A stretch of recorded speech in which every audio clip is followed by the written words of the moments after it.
Değerli dostlar, bir neçə gündür Bakı Abadlıq Xidməti ilə bizim aramızda bir qarmaqal yaşanır. Qeyd edelim ki, Bakı Abadlıq Xidməti işğaldan azad olmuş ərazilərdə əslində yenidən qurma işi ilə məşğuldur, yəni abadlılaşdırmaq işi ilə.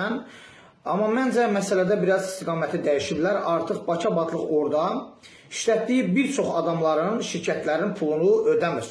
Və bununla bağlı mənə bir neçə ay bundan əvvəl qabaq şikayət edən Xocalı faciəsində hər iki valideyni şəhid verən Tofiq Əzimov müraciət etdi ki, Bakı Abadlıqda çalışmışam, halal hümmət 64.000 manat pulumu ala bilmirəm. Hələ 28.000-nə başqa işlərə görə pulumu kəsdilər, onu demirəm, amma 64.000 pulumu dayandırdılar. Bu 64.000 pul təsdiqlənən puldur. Mən Bakı Abadlığın rəhbərinin müavinləri Deniz və Burak bəylə əlaqə saxladım. Onların bəziləri dedi borc var, bəziləri dedi borc yoxdur, səs yazılar hamısı məndə durur.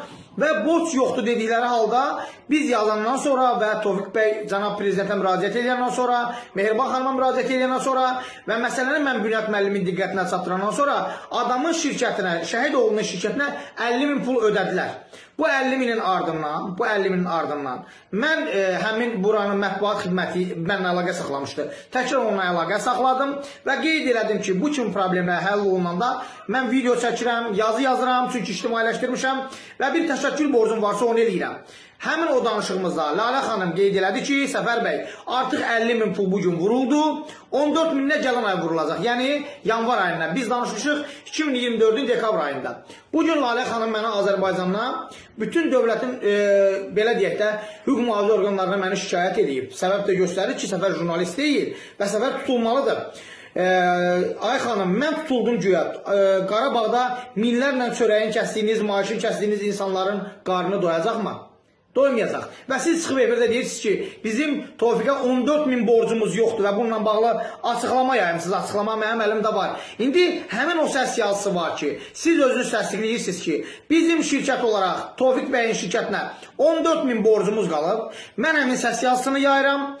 Əslində bir Azərbaycan kişisi olaraq bir xanımın səs yazısını burada yaymaq istəməzdim.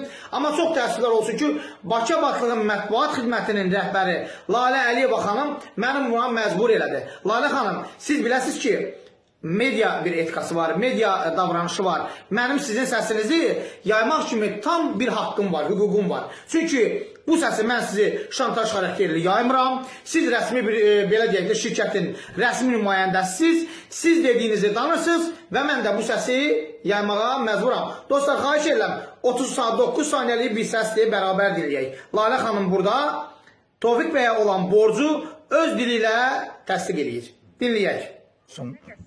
Sağ ol, bazı minnətdaram. Mən ümumiyyətlə belə məsələlərdə, sonda ictimailəşdirdiyim məsələlərdə problem həll olunandan sonra mən bununla bağlı videoda çəkənlə deyirəm, yaz da yazanına və minnətdarlığımı bildirəm. Bünyat müəllimə təbii ki, özünə də yazacağım addelini.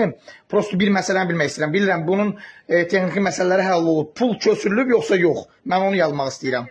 Bugün köçürülməli idi. Çünki Tofiq bəyinlə danışa bilmədim. Mən də birazdan canlı yayıma çıxacağım.